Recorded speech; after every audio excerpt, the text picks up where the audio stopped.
Como todo mundo, eu gostaria de viver uma longa vida. A longevidade tem seu valor, mas não estou mais preocupado com ela. Eu quero fazer a vontade de Deus. Ele me permitiu subir a montanha. Eu olhei para os lados e vi a terra prometida.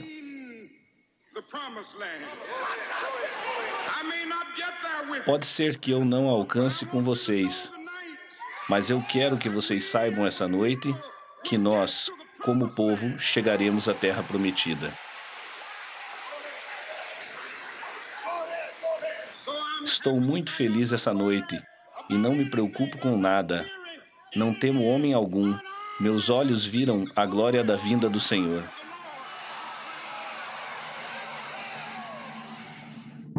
No dia seguinte a este discurso, em 4 de abril de 1968, Martin Luther King foi assassinado em Memphis, no Tennessee, na sacada do Hotel Lorraine, aos seus 39 anos.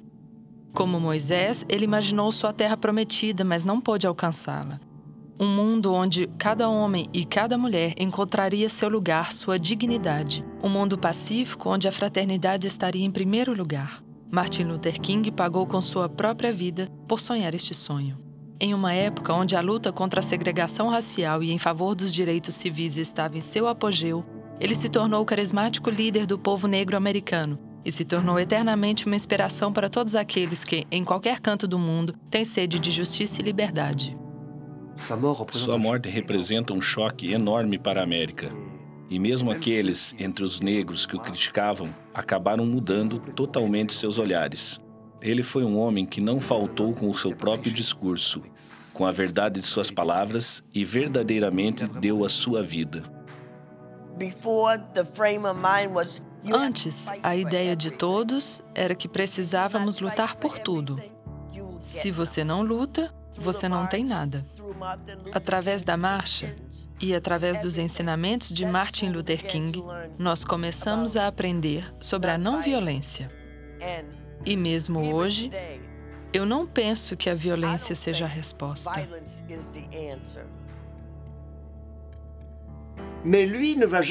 Eu nunca perdi de vista a ideia de um viver juntos, que supere todas as divisões possíveis, sejam étnicas, sociais, políticas, culturais, porque o sonho, que alguns chamam de o sonho, enquanto eu prefiro chamar de a visão desse homem é aquela de um mundo reconciliado, de um mundo onde cada um reconheça o outro como seu irmão. O sonho está longe de se realizar. O sonho de Luther King. Alguns dizem que o sonho se foi, se perdeu, mas eu creio que ele caminha. Da mesma forma que não se apagam 200 anos de comércio escravo, de escravidão de um povo, também com poucos anos de luta, não se apagam os traços que tudo aquilo deixou na mente das pessoas, em suas memórias.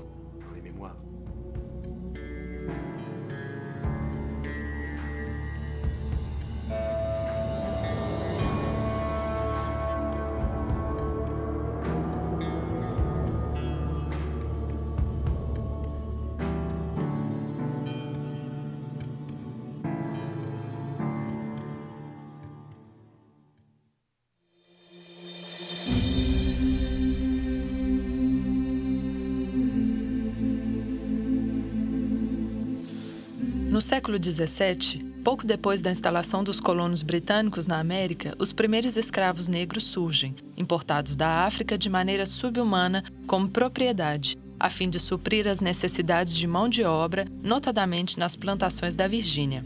Apesar da abolição oficial da escravidão em 1865, em todo o território americano, a grande maioria dos negros dos Estados Unidos vive na miséria, são excluídos da vida política e são vítimas de humilhações cotidianas por causa da segregação, uma situação que ainda persiste nos anos 1950. Havia muito racismo. Os brancos e os negros não iam juntos, nem à igreja, nem à escola. Eles não se socializavam. Não podíamos entrar pela mesma porta nas lojas ou em qualquer lugar. Os brancos iam por uma porta e nós dávamos a volta por trás e entrávamos por outra porta. Também não podíamos beber água nos mesmos bebedouros. A segregação racial também se apresenta no transporte. Segundo uma lei local do estado do Alabama, os assentos situados à frente são reservados aos brancos, enquanto os negros são enviados ao fundo do veículo. Eles podem também ficar na parte central do ônibus, desde que não haja nenhum branco. Caso contrário, os negros são obrigados a ceder seu lugar e ir para o fundo do ônibus aos lugares que lhes são reservados, ou então sair do ônibus. O 1º de dezembro de 1955 marca uma reviravolta na luta pela igualdade entre negros e brancos, quando uma mulher negra, Rosa Parks, sobe em um ônibus e se recusa a ceder seu lugar a um branco. Ela é rapidamente presa e acusada de desordem pública, assim como de violação das leis locais.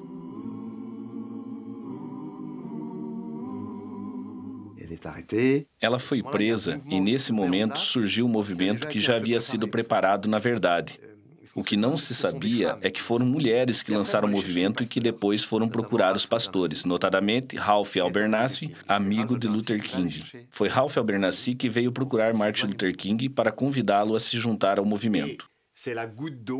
Foi a gota d'água que fez que algumas mulheres e homens negros dessa cidade propusessem, imaginassem e concebessem o boicote iniciado em 5 de dezembro.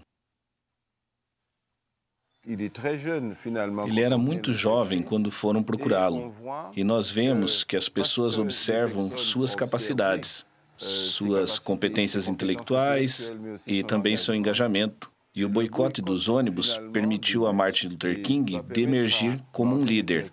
E então ele se tornou a voz dos sem voz.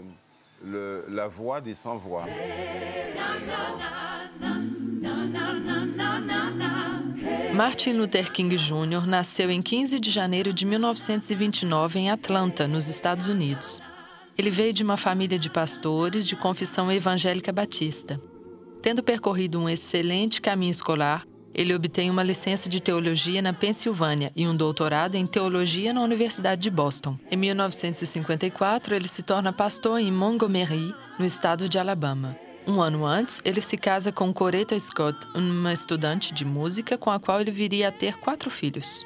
Martin Luther King é marcado pela herança da Igreja Negra, na qual o povo negro se identifica ao povo de Israel que sofre a escravidão no Egito e acolhe a boa nova de um Deus libertador. Ao longo de seus estudos, ele se interessa por Gandhi e por sua teoria do combate não violento e da resistência passiva em favor dos direitos do homem. Uma teoria que ele também utilizaria em seu combate contra as injustiças e ilegalidades, das quais são vítimas os negros americanos. É preciso notar que quando o movimento da grande luta pelos direitos civis acontece, ao fim dos anos 1950 e todos os anos 60, nós não estamos muito longe dos feitos realizados por Gandhi pela libertação da Índia. Gandhi foi assassinado 20 anos antes de Martin Luther King, em 1948. Assim, o combate dos indianos marcou bastante uma grande parte do mundo, e notadamente as pessoas oprimidas por todo lugar, incluindo uma parte dos negros americanos. E em seguida, ele não se esquece de Gandhi, mas cita cada vez mais o Evangelho, e em particular o capítulo 5 do Evangelho de Mateus, com aquela insistência sobre o amor aos inimigos, sobre o perdão aos inimigos, pois Martin Luther King se identifica com seu povo e sabe bem que essas palavras são referências que têm o poder de lhe falar profundamente. E muito mais que um exemplo que venha de fora, que venha da Índia.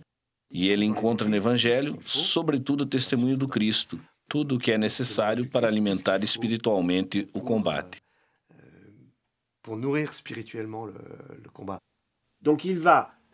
Então ele destaca as estratégias recebidas de Gandhi e diz claramente: Gandhi forneceu o método e Cristo o fundamento. Eu creio que não somente Martin Luther King não teria conseguido agir da maneira que agiu se não estivesse cheio da presença de Deus e da visão interior da pessoa de Jesus e de sua ação. Mas também creio que o movimento não teria conhecido o sucesso que conheceu, apesar dos dias amargos que se sucederam, se todos que combateram com a não-violência não tivessem também eles estados plenos dessa espiritualidade. Certa noite, tendo voltado para casa, ele vive uma experiência particular, muito importante para seu engajamento. Uma noite de janeiro de 1956, Luther King havia presidido mais um encontro no qual ele buscava renovar as forças das pessoas. Ele volta para casa, já é tarde, no meio da noite o telefone toca, ele atende e ouve uma voz lhe dizer que se em 3 dias ele não deixar a cidade, ele pode dizer adeus à sua esposa e a seu filho. Em agonia, ele vai à cozinha fazer um café, pensa em como colocar as coisas em ordem. E então ele chega a uma ação simples e, ao mesmo tempo, muito exigente, que é a oração. Ele ora e diz: Senhor, escutai-me, cheguei no limite e não consigo mais. Amanhã irei me exprimir de novo e, se eu chegar novamente a esse estado, não vai dar certo. Pois se um líder não mostra que crê naquilo que diz e dá coragem aos outros, tanto a força pode se tornar contagiosa, como também a fraqueza. Assim ele ora pensando nisso, colocando isso diante de Deus, sozinho na cozinha, dizendo a Deus como precisa de forças. E ele dirá ter ouvido uma voz lhe dizer: Martin Luther, erga-se pelo direito, pela justiça e pela verdade. Eu não o abandonarei. Antes, existe um homem com um fardo pesado, não muito longe de desistir.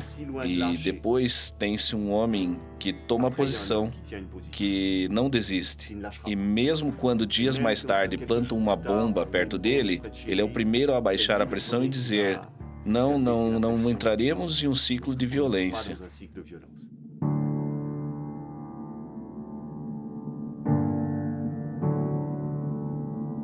Essas ameaças anônimas de morte são apenas uma gota d'água no oceano de violência. A comunidade negra sofre cotidianamente o ódio dos discursos racistas e humilhações.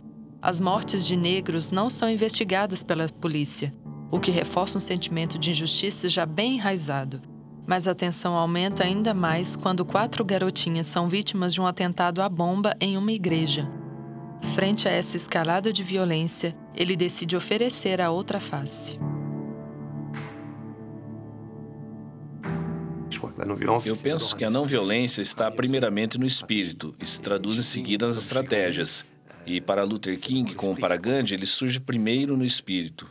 Em todo caso, Luther King, com vários outros já iniciados nos métodos da ação não violenta, vai conduzir ou participar de outras grandes ações. Martin Luther King estava indo de cidade em cidade, vilarejo em vilarejo, pregando e defendendo a não-violência. As pessoas começaram a ouvir e a dizer: ele tem razão. Porque a maioria das pessoas no Sul é batista. Eles são pessoas que frequentam igrejas. Nós acreditamos em Deus e nunca aprendemos na igreja que a violência era boa. Ela não é boa para ninguém.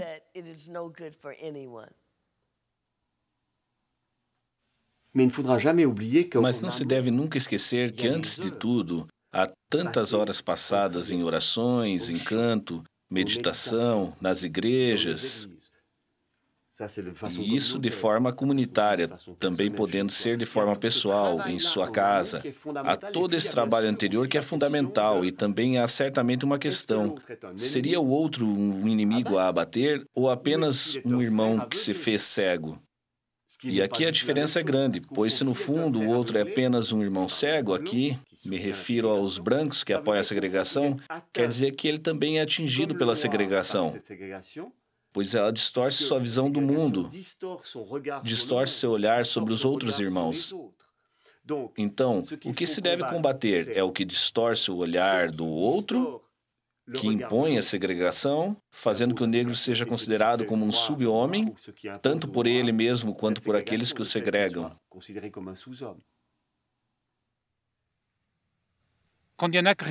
Quando acontece uma agressão, quando sou agredido, é normal que a minha primeira reação também seja agressiva.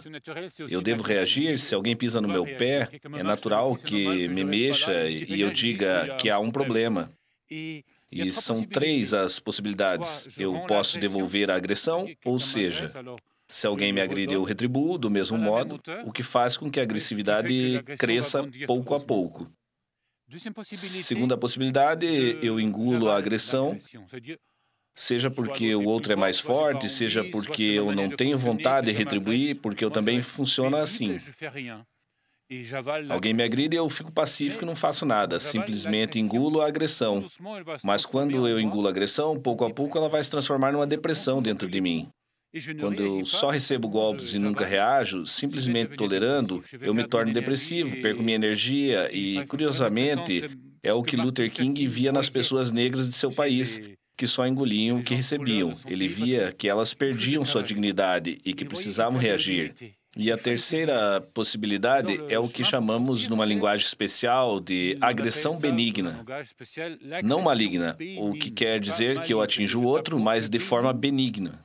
Eu reajo de um modo que permita a existência do outro. Por exemplo, se alguém me acerta a face esquerda, eu lhe dou também a direita. Se alguém me toma a blusa, eu lhe dou também a camisa. Em outras palavras, eu pratico uma reação que supera a maldade e mostra minha dignidade, assim como minha bondade, propiciando também uma nova ação por parte do outro.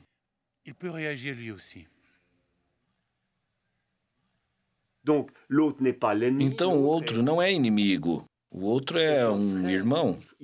Nós vamos ter que descobrir isso, mas descobrir lutando, se opondo de certa maneira a esse irmão. Apesar de tudo, será muito importante descobrir que o outro e eu temos o mesmo valor.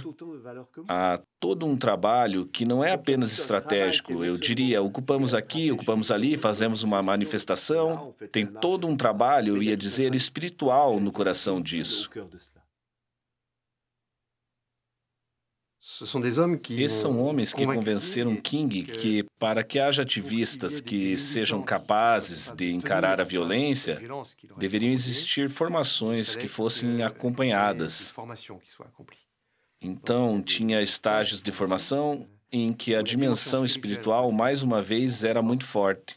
Sobretudo quando isso se desenvolvia nas igrejas negras e onde havia todo um conhecimento, saber se disciplinar, para não se deixar levar pela raiva, pelo ódio e pela dor quando você é agredido.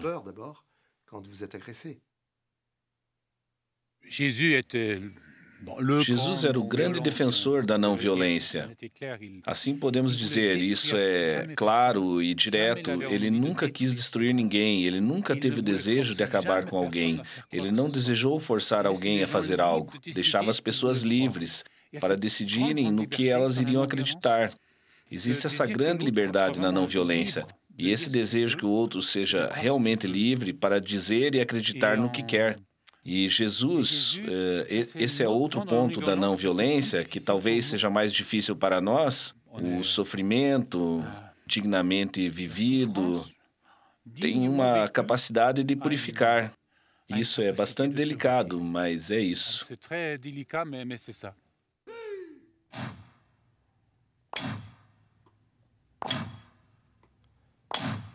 Em 1964, o presidente Johnson assina a Lei dos Direitos Civis, que coloca fim à segregação contra a comunidade negra. Apesar disso, o estado do Alabama conseguiu bloquear a inscrição dos negros na lista de eleitores.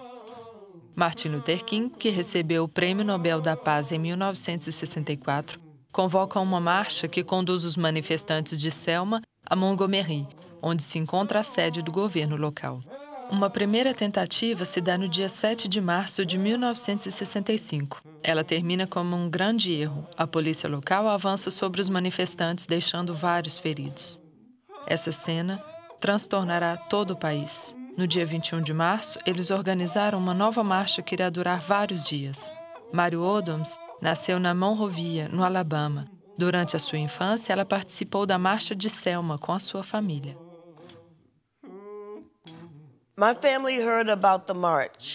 Minha família ouviu falar sobre a marcha. Nossa cidade é uma cidade agrícola muito pequena. Então, todos nós nos encontramos na igreja para discutir sobre a manifestação. Então, todo mundo que poderia ir nesse ato, iria. Eles viajaram de carro, de ônibus e alguns tentaram ir caminhando. Mas todo mundo que estivesse bem o suficiente e jovem o suficiente participaria. Então, meus pais e alguns de meus irmãos e irmãs foram. Das 9 crianças da minha família, 7 participaram da manifestação. Nós estávamos todos com medo. Eu acho que mesmo os adultos estavam com medo, porque não sabiam o que iria acontecer. Havia sempre o Ku Klux Klan e outras organizações racistas que não queriam isso e impediriam a manifestação. E eles tentariam atacar as pessoas ao longo do caminho, bater neles e tudo mais.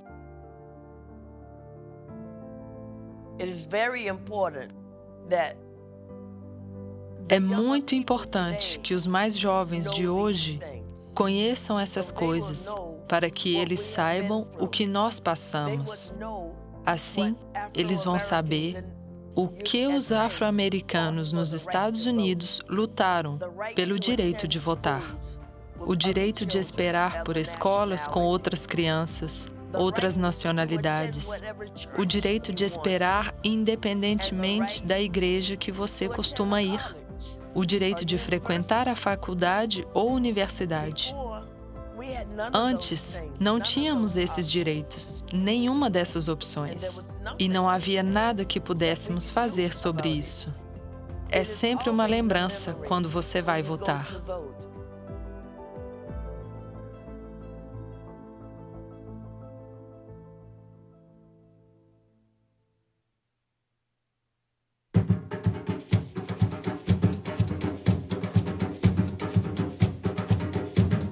Guadeloupe, departamento francês fora da Europa, está situado nas Antilhas e conta com aproximadamente 400 mil habitantes, dos quais 4/5 são descendentes de escravos.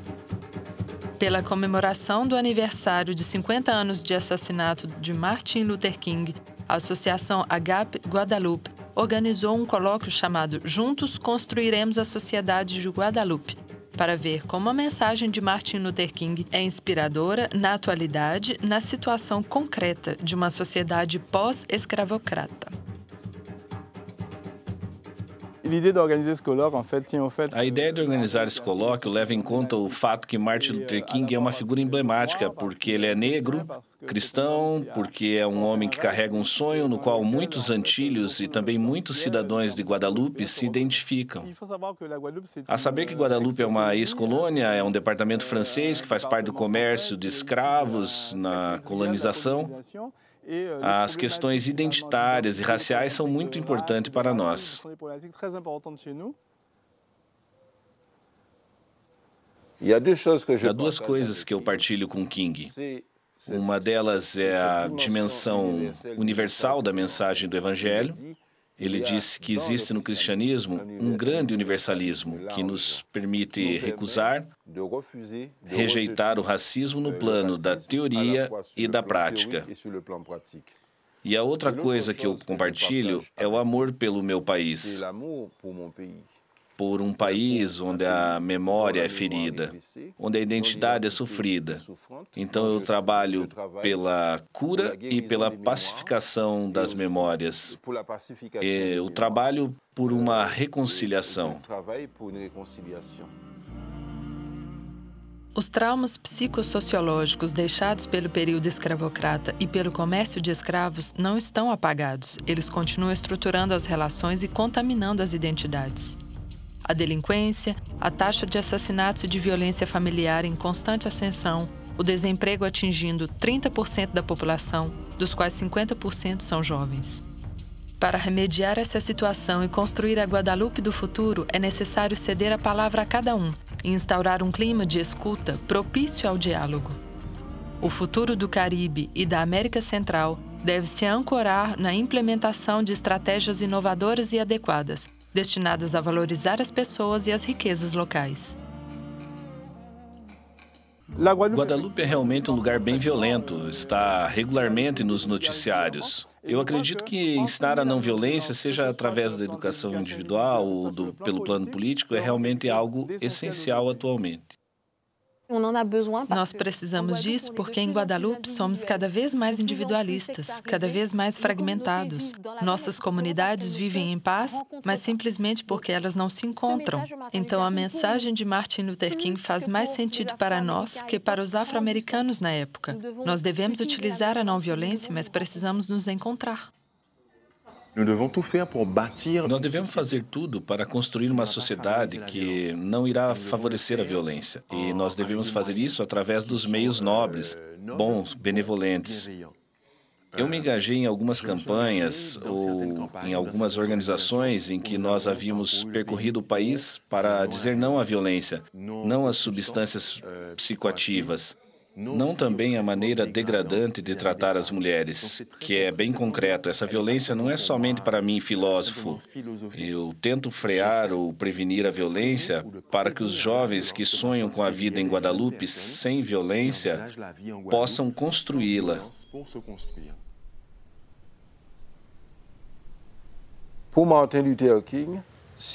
Para Martin Luther King, se nós desejamos alcançar a paz, temos que encontrar os meios pacíficos para isso. Eu vejo que constantemente, também em Guadalupe, nós queremos chegar a um fim pacífico, porque as pessoas vivem juntas, mas acreditamos para chegar lá, devemos utilizar meios violentos. Então pegamos nas armas, e se olharmos bem em volta de nós, o que podemos observar? Que a violência não tem fim, que não se para de gerar violência.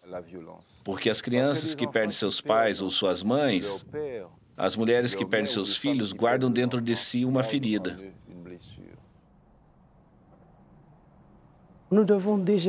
Devemos educar com amor. Educar e transmitir com amor. Amor que possuímos em nós mesmos, para nós, mas também para os outros. Pois se nós mesmos somos não violentos, se sabemos nos controlar, podemos ter melhores relações com os outros sem violência. A reconciliação de fato é necessária, seja no casal, no cotidiano, é necessário que sejamos próximos, que nos aproximemos, que nos ouçamos, que nos escutemos, que nos vejamos, que nos olhemos, que peçamos perdão se necessário. A grandeza de um país não depende de sua superfície, mas do coração de seus habitantes. Dizemos que possuímos um coração generoso. Pois bem, gostaria que essa generosidade pudesse levar à reconciliação. Então, uma palavra de Martin Luther King que me inspira é: devemos viver juntos como irmãos, senão vamos todos morrer como idiotas. Eu penso que é uma mensagem de unidade, de fraternidade, ainda atual hoje em dia.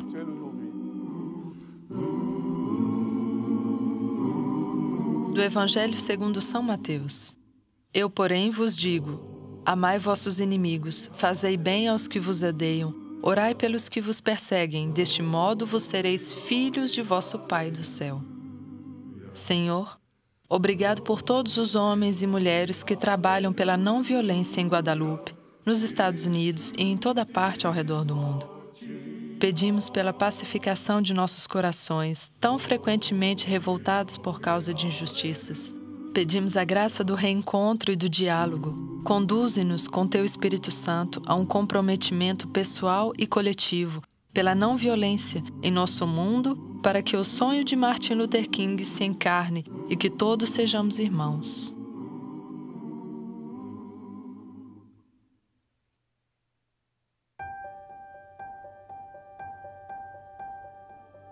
Amazing grace, how sweet the sound that saved a wretch like me. I once was lost, but now am found. Was blind, but now I see. Through many dangers, toils and snares, I have already come. 'Tis grace that's brought me safe this far, and grace will lead me home.